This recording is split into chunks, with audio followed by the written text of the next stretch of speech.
This movie really has two major hurdles that it has to get over. One, the last movie to come out in the franchise, the Hunger Games Mockingjay Part 2, came out in 2015, so it's been about 8 years.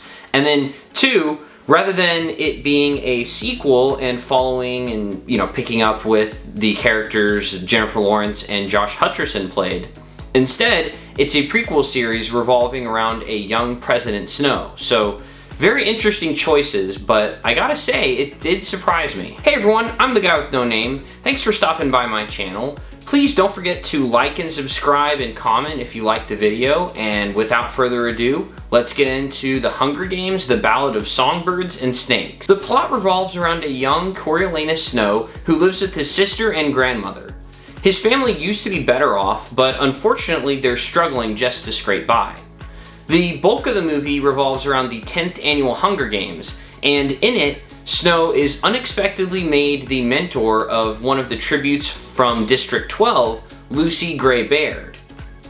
There's a life-changing prize that is offered to the mentor who performs the best at his task, and that is something that Snow is desperate to win for his family. The Hunger Games, The Ballad of Songbirds and Snakes is directed by Francis Lawrence, who also directed The Hunger Games Catching Fire, The Hunger Games Mockingjay Part 1, and The Hunger Games Mockingjay Part 2. The film is based on the novel of the same name written by Suzanne Collins.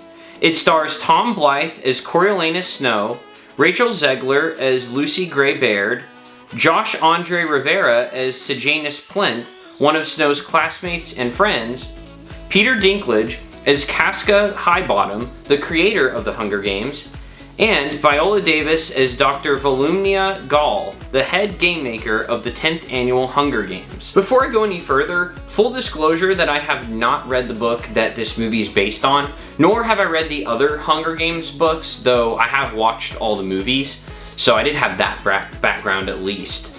So yeah, there may be certain things that I don't quite understand or certain problems I have that actually were explained in the books, but I do have to give myself some credit that a great adaptation would be one that fully explains what's going on in the movie in such a way that I wouldn't have had to read the book in order to understand it. Going into this, I expected it to be a similar situation to that of The Hobbit to The Lord of the Rings, or The Fantastic Beasts and Where to Find Them to Harry Potter. I did enjoy those prequels more than the average person, but I have to admit that when looking at them versus the originals, they pale in comparison.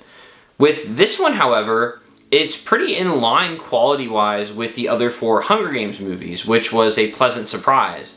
The acting was pretty good, the story was enthralling, especially the politics side of things, and the action was very intense at times. Also, I found Coriolanus Snow to be a very interesting protagonist. You know what type of person he ends up becoming, but you can't help but root for him. I mean, at least to me, he seems like he's a good person at heart, but he just has some fatal character flaws.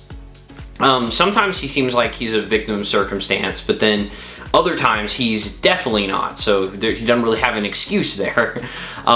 Sometimes he does he does what he doesn't want to do in certain situations, and then other times he doesn't do what he wants to, whether those be good things or bad things. So very interesting. Also, I can kind of tell that if certain things just happened a little bit differently or turned out a little bit differently, Snow might have become a very different person, and he might have even joined the rebels, potentially. The movie's not perfect, though. It does have some pacing issues. There are certain times that it feels like things are being rushed, and then other times where things are being drawn out. The third act is slower than the first 2 acts, and that can make it feel like it's dragging a bit as well. I do have some specific gripes. For one, maybe it's just me, but Rachel Zegler's southern accent felt kind of fake at times. I am from Texas, so I consider myself at least somewhat of an authority on those types of accents, and it was good at some times, but other times it felt very unnatural and not like her real accent. She is great at singing with the accent, though, I have to say. Speaking of songs, there's way more singing in the movie than I expected, so beware of that. It did feel like almost like it was a musical at certain points, but I guess that's kind of my bad. The title is The Ballad of Songbirds and Snakes, but I guess it was just a little more literal than I expected. And then finally, I don't want to get into spoilers or anything, but let's just say there are some conveniently chaotic drones that help out in a particular situation. And maybe the book explains more, but I have no idea why they operated the way they did. So the pros definitely outweigh the cons to me. If you're kind of on the fence on whether to watch this or not, I say give it a shot, because I think most people are going to at least like this to a certain degree. Definitely if you liked the other Hunger Games books and movies, this movie's for you. I mean, it feels like it's in the Hunger Games franchise, but just know that it's not going to feel exactly the same, because it takes place, you know, much more in the past. It revolves around a totally new set of characters, and the setting is a lot different. It mostly takes place in the capital, but I think you'll enjoy it. I mean, if you know that going into it, I think it'll be good. Now, as far as the future of the Hunger Games franchise goes, I'll be very interested to see what happens, because from my research that I did before the video, it looks like that the author, Suzanne Collins, has not confirmed that she's going to be doing a sequel to this book. So where it kind of ends up, once again, no spoilers, I could see it having a sequel or not having a sequel. I think either way makes sense to me.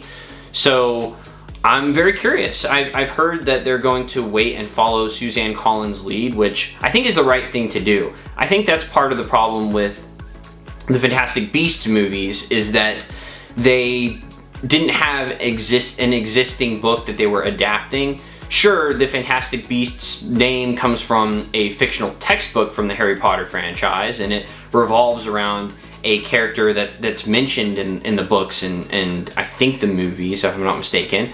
But I do think that maybe they should have waited and had J.K. Rowling write the books and then adapted them, because I think it's just a more solid foundation. So I like how they're going about it.